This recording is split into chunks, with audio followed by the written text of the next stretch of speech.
First of all, I have to beat guys like tonight. I'm fighting Matt Farrago, beat people, fighters like that, and and show the skills I got. And plus, I'm white and I can fight. And you don't see too many fighters around that's got rhythm like me. You're also a guy who's gotten off the floor to come back and win, right? That's right. I'm not afraid to say it. I've been dropped before. Even in the amateurs, I've been dropped a couple times, but I always got up, and and do what I have to do after that. And that's the meaning of a champion. And that's what people should see. Like, oh, I've been down, but they got to see after I got up, what did I do? It's all right. Everybody can go down. That's the name of the game, boxing. You get caught. When I catch the other guy, anybody can go down. So tonight, while they hand out the Academy Awards on the West Coast, here on the East Coast, we have an award ceremony of our own. Best performance by a middleweight. The envelope, please. This is Dick Landis for Sports Cream's Pro Boxing Tour. Well, Joe Gatti has made a very exciting entrance to the ring. Matt Farrago also in the ring. Sports Cream presents the Pro Boxing Tour. And there is Joe Gatti, 23 years of age. His 2 losses coming in 1988 to Donnie Giron and in 1990 to Mike Ward. And there is Matt Farrago, 29 years of age, has not fought in 14 and a half months. His last fight, January 11th of 1990 in New Orleans.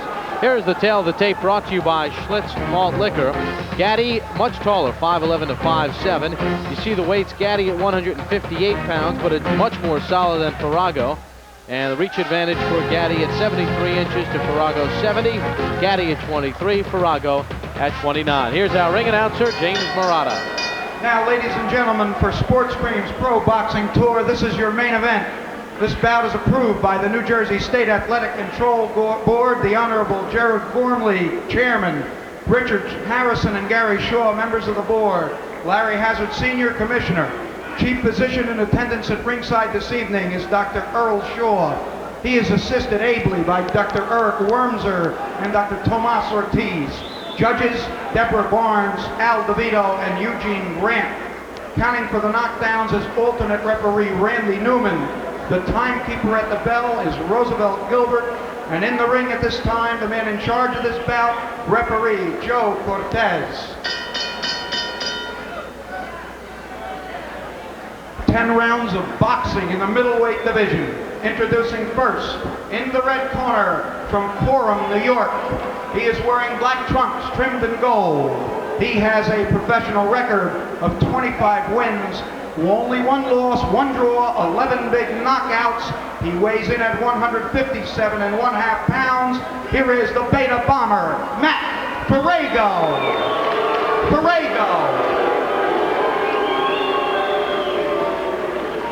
His opponent in the blue corner is from Jersey City, New Jersey. He is wearing white trunks trimmed in green and red. He has 11 big victories, 9 of those victories via the knockout route.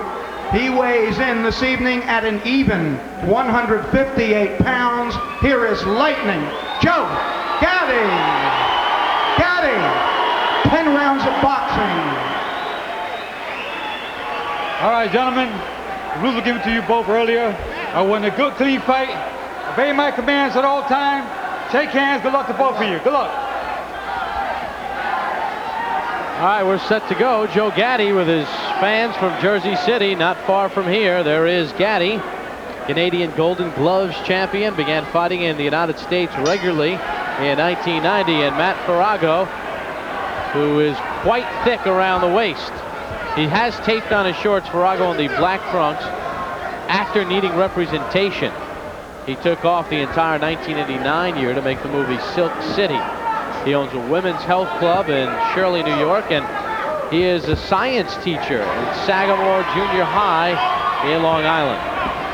But can he fight? Is he in fighting shape? He won his first 18 fights. Farrago had a promising career, but then he just kind of turned it in. Lost to Francisco de Jesus, demoralized him. He said his management left after that. He was brokenhearted and just walked away from the game for a while. And this fight here, he was just going to take to earn a little bit of money.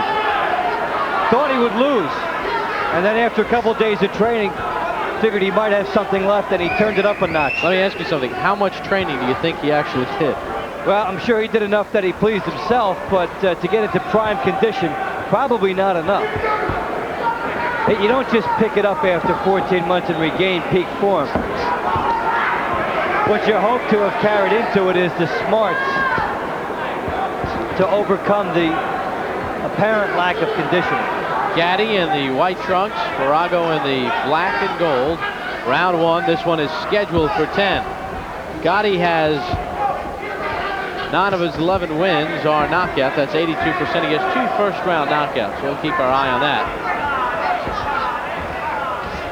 He's been trying to use a little bit more technique, be somewhat more patient when he throws his punches to get the maximum impact on them.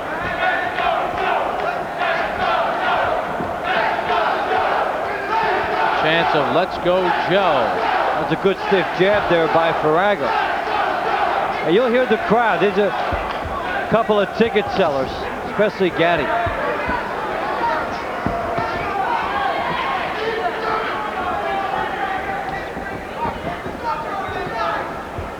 Obviously, it would be to the benefit of Gatti to get a quick pace because he appears to be in much better shape than Farrago.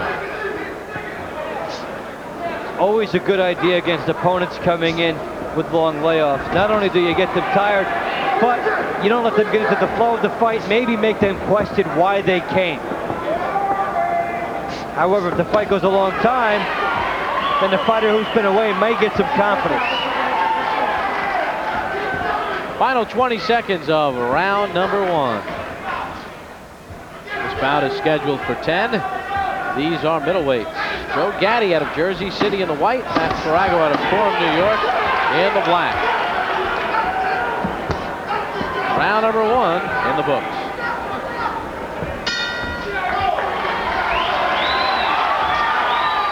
Jersey. Joe Gatti in his corner. Let's listen in. All right? Don't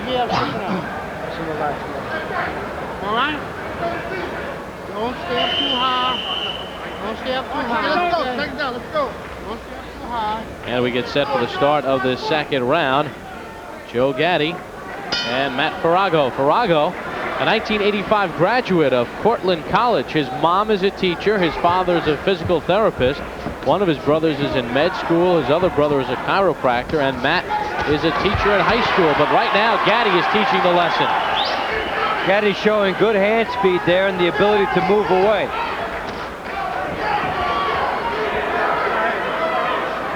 The biggest problem Farrago will have here, on top of the conditioning element, is his instincts. The ring rust that's been apparent.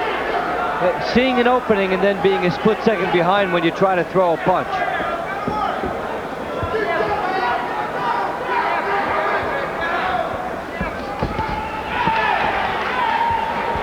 Gatti was sent to the canvas in his last fight against Aaron Smith on January 8th in Philadelphia, but Gatti got back up and knocked out Smith in the 3rd round. Gatti is trying to make Farrago use his legs here by moving laterally himself and punching on angles.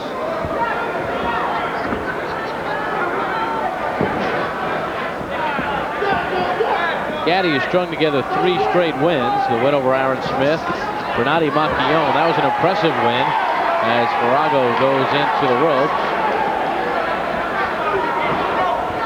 And nearly falling on Mike Tyson. And down goes Farrago. Wow. Forget it. That's it. Adios.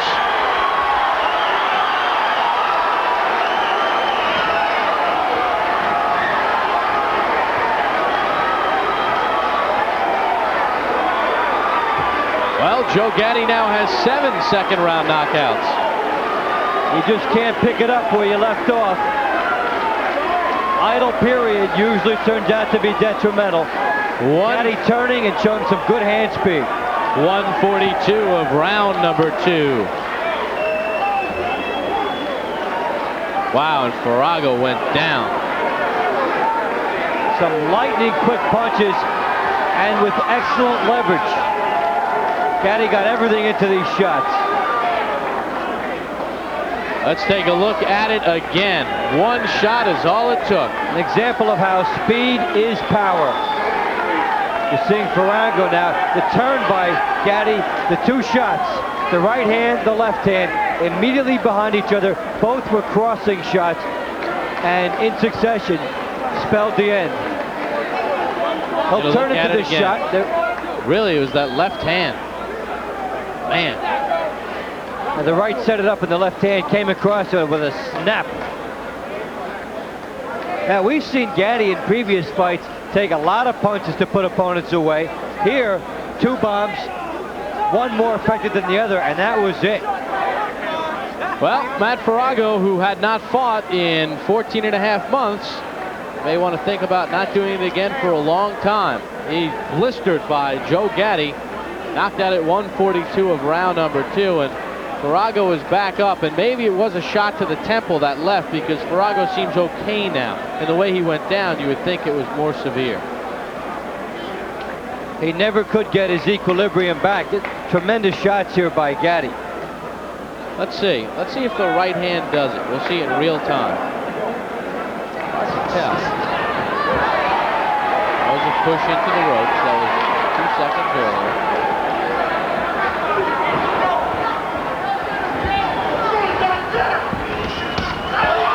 My nomination is both hands and the speed of them coming in at the same time, practically. I just never saw Farrago's head move after that right, but the left did come behind it so quickly. Well, Joe Gatti, who, at the urging of his father, pursued the sport of boxing, comes up with an impressive second round knockout over Matt Farrago, the time 142. Gatti an easy winner to get his 10th knockout. We'll hear from Joe Gatti after this timeout. We'll be back to the Meadowlands Convention Center in Secaucus, New Jersey, as Sports Channel America makes its first trip to the New York metropolitan area. An explosive night. Regilio Tour knocks out Manuel Batista in round number 1. And 23-year-old Joe Gatti blisters Matt Farrago, 142 of round number 2. A solid left hand puts away Farrago. And Joe Gatti is standing by right now with our own Dave Bontempo. David? Joe, this looked like a distance fight on paper. This surprised you, the quick knockout? No, I'm not surprised, because I know the power I got, and I was just taking my time. I know it would come, even if it come later on the rounds, but I know the knockout would come. He said he never been hurt, but I fought 3 guys that already said that I've never been hurt, but there's another victim that said never been hurt and got hurt after the fight. Did he telegraph anything in the opening round? You looked like you were setting something up in the second. I was setting him up for an uppercut, but you kind of knew it. Like, he was jabbing, but leaning on his right, So I was like, I caught him once, but we didn't do too often. I was setting him up for it. He hadn't fought in over a year. Do you take that into account with your preparation as far as forcing a quick pace? Yeah, that's right. And plus, he hasn't fought for a year, but I mean, I'm sure he was always training a bit. He wouldn't come and fight me, which he knows I'm coming up, like I want to go far, and to fight me like a hard puncher, and skills like me. I'm sure he was training a bit for this fight, and before he even announced he wanted to fight. I'm going to take a look at this here. Tell us what's going on. Take us through this big sequence here. Yeah, that's where I'm based. I'm trying to catch him coming in. I'm trying to catch him with the left hook. Oh. 2 shots. As it looked to you, which one was the bigger? The left hand finish? The left hook. What did the right hand do there? You grazed him with it, or did you catch it? I'm trying to catch him with it. See, I started with the right hand. That's like a jab. So I started with the right hand to mix him up a bit, because I was going to jab all the time. So I mixed him with the right hand, which went down. I caught him. I know I got power, so I don't have to try for the knockout. Just let it go. It looked like the speed of those punches together too had a big impact. Yeah. Oh yeah, I know I was surprised about that. Like, you didn't know what to do when I threw in combination. You were telling me this morning about waiting on your punches more to get the maximum impact. You think that's what happened here? Yeah, more relaxed. Like I heard him in the first round too, and I couldn't win at him like I used to do, like trying to finish right away. But this time I didn't. After I heard him, I saw him wobble, like he got up, he wobbled a bit. I knew he was hurt. I could have just won him, but I said, no, I got 10 rounds to go. I'll catch him later on. And that's what happened. I caught him in the second. Okay, Joe, congratulations on an impressive victory. First, I'd like to thank God for this. My first main event. Mike Tyson for coming.